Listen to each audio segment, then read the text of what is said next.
dengan berdoa. Silakan ketua kelasnya pimpin doa terlebih dahulu. Siap.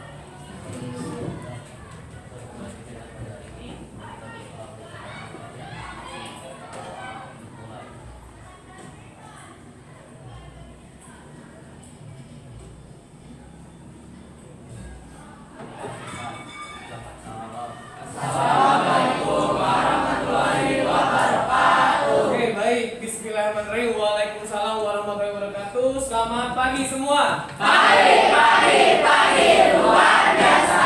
Oke, apa kabar hari ini? Alhamdulillah, luar biasa.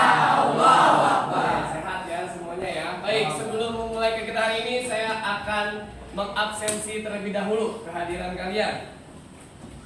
Abdul Rahmat, Hadir, Pak. oke.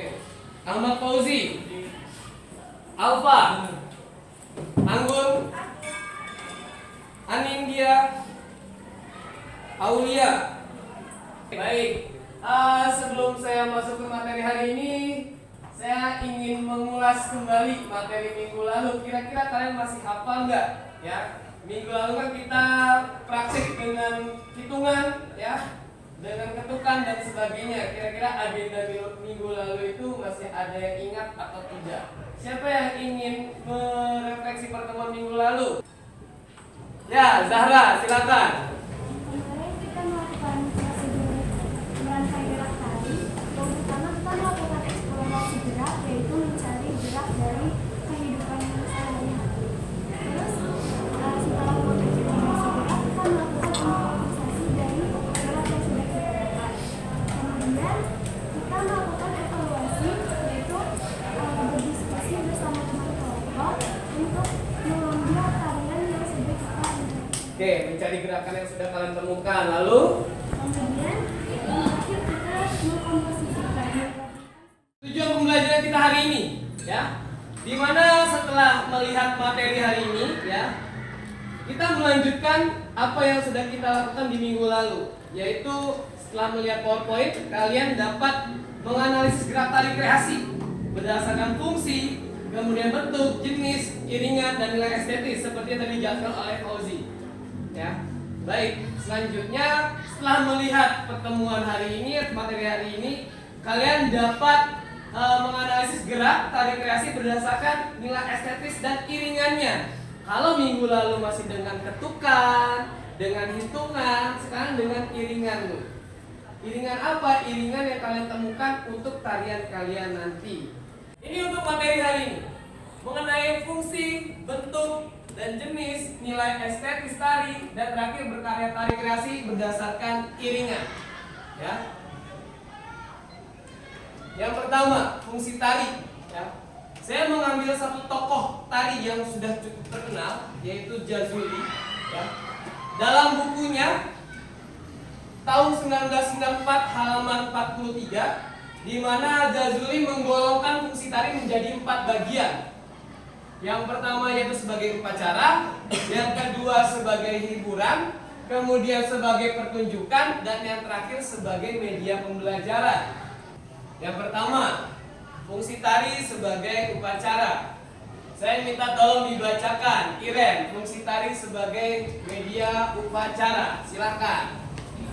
Tari sebagai media upacara, media persembahan kemudian terhadap kekuatan gaib yang banyak digunakan oleh masyarakat yang memiliki kepercayaan animisme atau makhluk gaib, dinamisme atau benda-benda yang mempunyai kekuatan, dan tradisme. Fungsi tari sebagai satu upacara dibedakan menjadi 3, yaitu upacara keagamaan, upacara alamiah, upacara kehidupan manusia.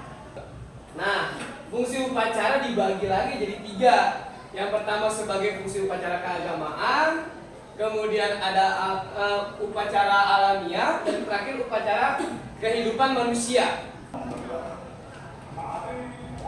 Nah, tari buyung ini ditampilkan di upacara Seren Tahun. Ya. Maksudnya apa? Upacara alamiah ketika fenomena alam, misalkan panennya melimpah ruah, ya kan, hasil panennya berhasil. Tujuannya apa?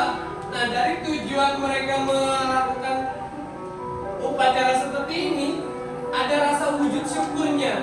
rasa berterima kasihnya. Fungsi tari sebagai hiburan. Anggun, saya minta tolong dibacakan.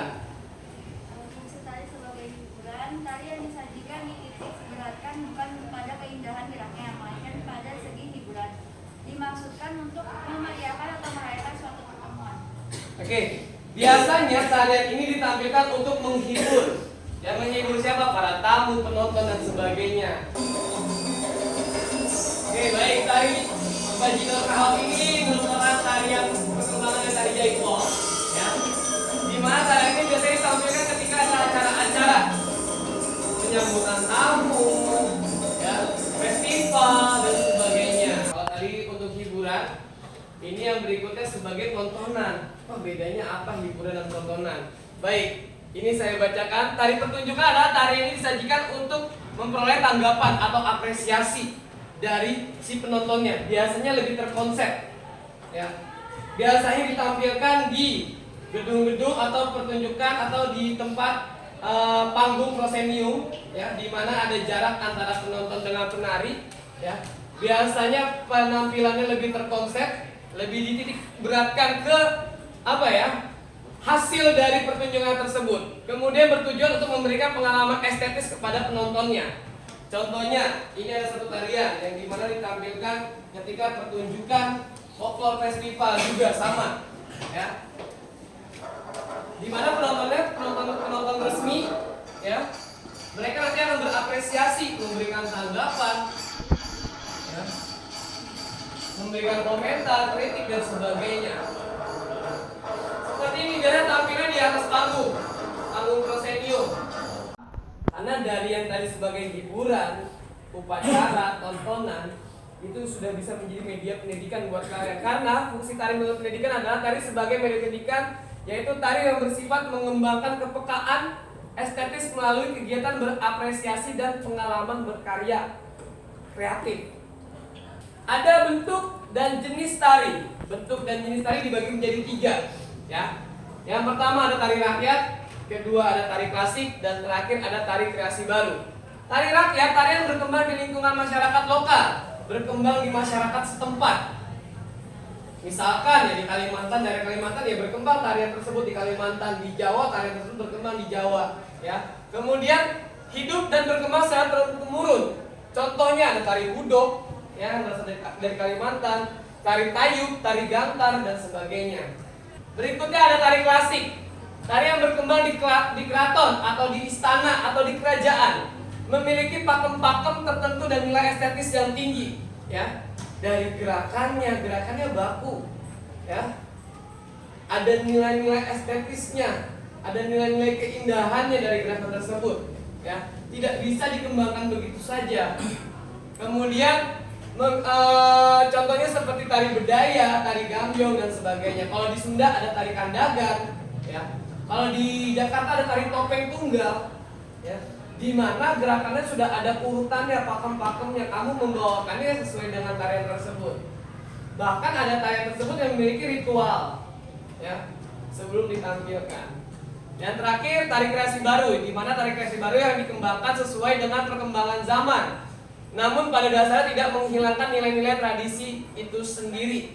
Apa yang terjadi misalkan ketika sedang terjadi di zaman itu dibuatkan sebuah tarian, tapi pakem-pakemnya dari pakem-pakem tradisional, ragam geraknya. Contoh misalkan ketika kalian ingin membuat tari kreasi tentang nelayan yang ingin pergi berlayar, misalkan gerak tari Betawi, ya, mengambil gerakannya seperti ini, misalkan 1, 2, 3, 4, misalkan 5, 6, ambil layar 7, 8. Nah, gerakannya tetap ada gerakan tradisionalnya, tapi ada beberapa gerak yang mengembangkan dari kehidupan sehari-hari. Berikutnya ada nilai estetis dalam sebuah tarian, ya. Biasanya mungkin kalian sering dengar yang namanya wirama, wirasa, wiraga. Bahkan ada satu lagi yang kalian lupa, wirupa, ya. Nah, biasanya ini digunakan untuk penilaian, ya, berkaitan dengan estetis, keindahan. Nah, biasanya jadikan patokan untuk penilaian, ya, entah itu untuk lomba-lomba, pengambilan nilai dan sebagainya. Yang pertama ada wiraga. Kompetensi menari meliputi dari keterampilan menari dari hafalan gerak, ya, intensitas geraknya, kemudian ketuntasan gerak dan keindahan dari gerakan yang kalian bawakan. Berikutnya ada wirama, kesesuaian dengan keserasian gerakan dengan musik, dengan iramanya, dengan temponya. Ya. Yang terakhir wirasa, ekspresi yang ditampilkan oleh penari, penjiwaannya. Ada satu lagi tambahan, wirupa, penampilan penari dari ujung kepala sampai ujung kaki. Apa yang dia gunakan, kostumnya, make upnya, tata riasnya, ya, wujud dari tarian tersebut atau dari si penarinya tersebut. Jogja, kotaku tercinta, ramah dan santun. Nah, kalau kalian lihat, kalau misalkan temponya cepat, gerakannya pun juga dengan gerakan cepat. Jogja, kotaku tercinta. Wiraga dari gerakannya, hafalannya mereka bergerak, teknik mereka bergerak, ya, ketuntasan ketika mereka bergerak, gerakannya sampai selesai, nggak setengah-setengah. Kemudian wirama, temponya sesuai gerak dengan tempo, ekspresi ketika mereka menari ketakutan dan sebagainya. Nah, wirupa, penampilan penarinya, ya, mulai dari aksesoris yang mereka pakai, kemudian kostumnya, make upnya. Contoh permainan dari apa? Properti yang mereka gunakan, ya. Iringan pada tari memiliki fungsi sebagai yang pertama, sebagai iringan penyaji tarian tersebut. Ketika tariannya tampil sebagai iringan si tariannya tersebut. Kemudian menambahkan semarak dan dinamis tarian tersebut, mulai dari temponya, gerakan rampak seperti apa, diiringi lagunya tersebut, ya. Mengatur dan memberi tanda efektif gerakan. Ketika dia harus berhenti seperti apa, ada iringan musiknya, ya. Kalau misalkan di Jawa mungkin ditandai dengan gong selesai tariannya, atau gong berubah tempo menjadi cepat, ya. Oke, kemudian sebagai pengendali dan pemberi tanda perubahan bentuk tari. Misalkan adegan tarinya pertama gerakannya mengalun, diiringi dengan musik-musik mengalun. Ketika ada perubahan gerak, mungkin ada kode, entah itu dari gendangnya kah mungkin, atau dari gong dan sebagainya, berubah gerak jadi temponya gerakannya rampak, diiringi dengan musik rampak dan sebagainya. Nah, yang terakhir sebagai penentu dan memberi tanda awal dan akhir tarian. Dalam tari ada dua jenis, ya. Yang pertama ada musik internal, yang berikutnya ada musik eksternal. Musik internal adalah musik atau bunyi-bunyian yang berasal dari anggota tubuh. Contohnya seperti tepukan tangan, hentakan kaki, mungkin jentikan jari, vokal kalian, tari saman, dari vokal, hentakan tangan, tepukan tangan, jentikan tangan, ya. Kemudian musik eksternal, bunyi-bunyian atau suara yang berasal dari alat musik atau instrumen, ya. Di mana dari tarian tersebut diiringi oleh musiknya tersebut. Contoh seperti tari Papua tadi, ya. Diiringi dengan alat musik gitar, kemudian mungkin gendang dan sebagainya. Sampai sini jelas dan paham? Nah, agar lebih jelas, kita akan mempraktekkan sedikit, ya, gerakan. Kita coba untuk musik internal dan eksternalnya. 5, 6, 7, 8.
Ada satu LKPD buat kalian berupa TTS.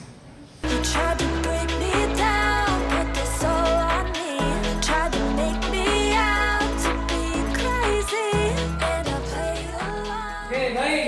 selesai semua ya? Oke. Baik, kalau sudah selesai semua, silakan dikirim LKPD-nya ke WhatsApp pribadi saya atau ke grup ya, grup kelas ya. Sebagai lembar penilaian kalian. Ya.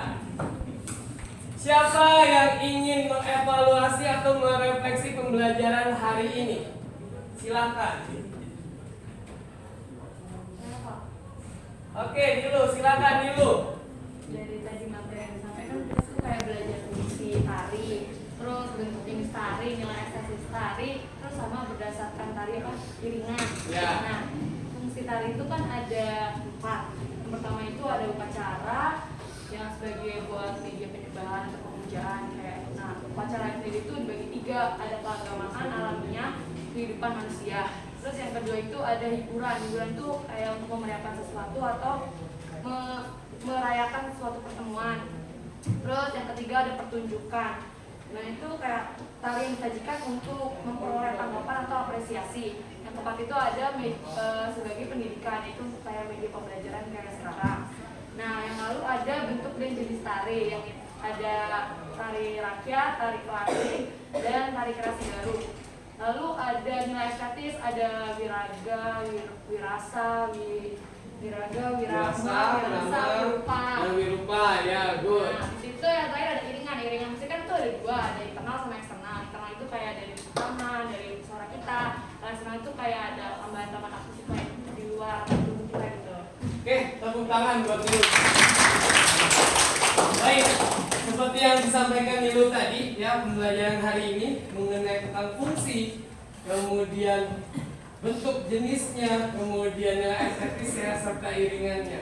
Oke, dari fungsi yang tadi dijelaskan oleh Nilu tadi ya, ada beberapa fungsi tadi ada apa? Upacara, hiburan, tontonan, dan pendidikan. Nah, bahkan di fungsi yang terakhir fungsi pendidikan, ketiga yang tadi itu upacara, tontonan, hiburan itu mencakup ke dalam fungsi kependidikannya juga atau pembelajaran buat kalian. Karena apa? Lewat dari tarian tersebut yang kalian pelajari, ya, secara tidak langsung akan ada informasi yang kalian tangkap, entah itu tentang sejarah tariannya mungkin, kemudian tarian tersebut diciptakannya bagaimana, gerakannya bagaimana, itu kan masuk dalam fungsi pendidikannya juga.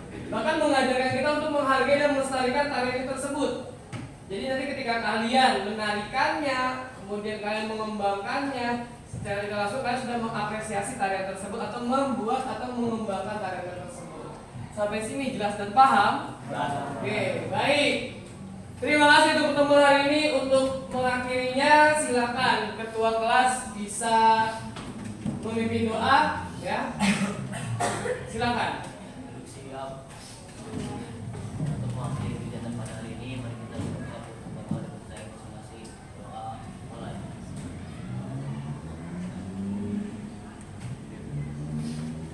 Doa selesai. Kita bersalam. Assalamualaikum warahmatullahi wabarakatuh. Oke, baik. Alhamdulillahirrahmanirrahim. Waalaikumsalam warahmatullahi wabarakatuh. Selamat pagi semua. Pagi, luar